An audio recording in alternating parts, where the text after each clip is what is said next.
not, but he wants to stay where he is. I'll take him off because I asked him just last night, is this something you want? Nope, I want to stay where I am. He actually said, I want to work with you. It's such an honor. I said, that's very nice. I appreciate that. But no, Scott wants to do what he's doing. He's doing a great job, and he wants to do what he's doing. So I just take him off. He does not want it. He likes being Treasury Secretary. He's doing a really good job. We made the greatest trade deals in the history of our country.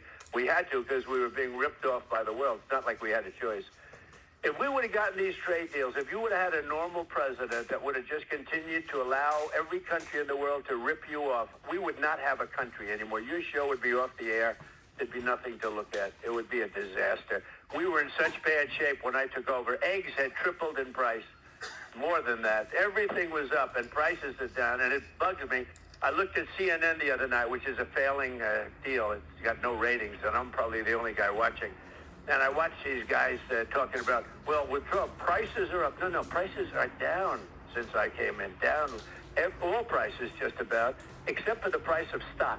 The price of stock is way up, okay? But prices are down. And if you look at energy, I'll give you an example. Joe, look at energy.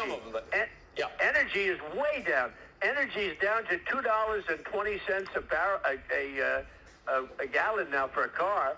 It's down to a level. You're down, I guess, around $65 a barrel, but it's going down.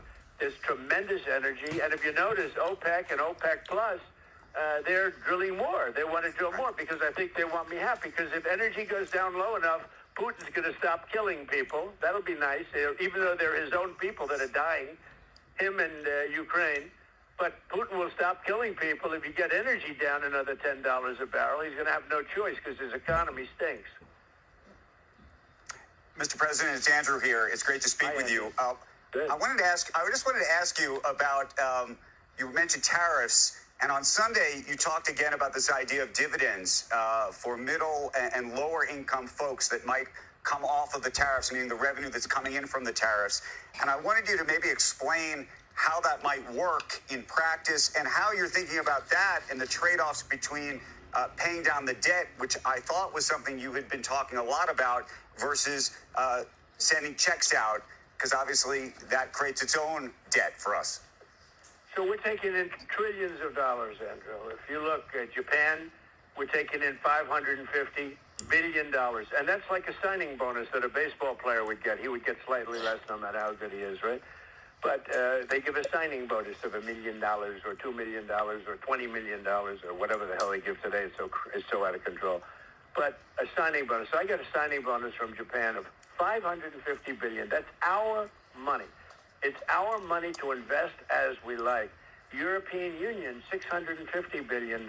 Think of it. And they're going to buy $750 billion worth of our energy. And they're going to do this and they're going to do that. And by the way, they're going to open up their countries, which they've never done. Japan has never. If you did business in Japan, they would arrest you. You're not allowed to do any business. And now Japan has totally opened up their country. They're even taking our rice, which is something that nobody said was possible. But more importantly, they're taking our cars.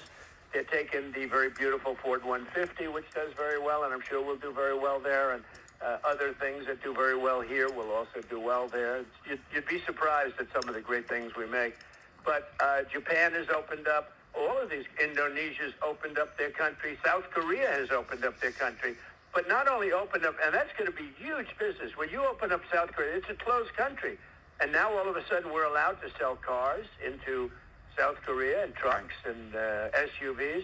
I mean, we're really opening it up. Vietnam is opening up their country. You know, these are all closed countries.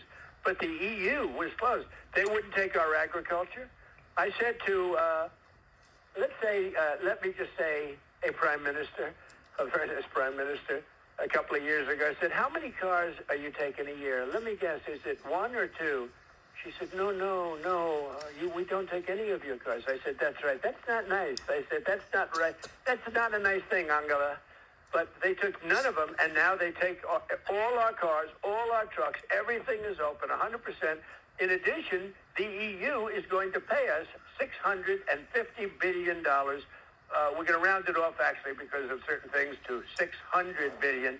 And think of it, they're going to put up $750 billion. We're a rich country again. Now, these are just deals that I'm announcing. These are the biggest ones because EU is, essentially Europe.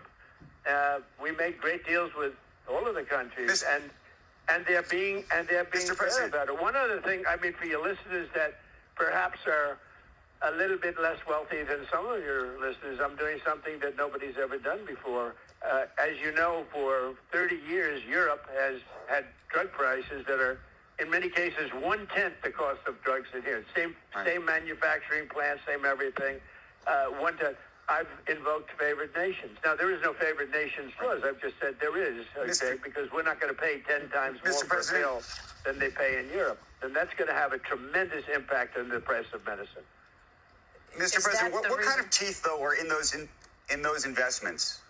What kind of teeth are in those investments, meaning that would force the EU to make those investments? If they don't make those investments, what happens on the other side?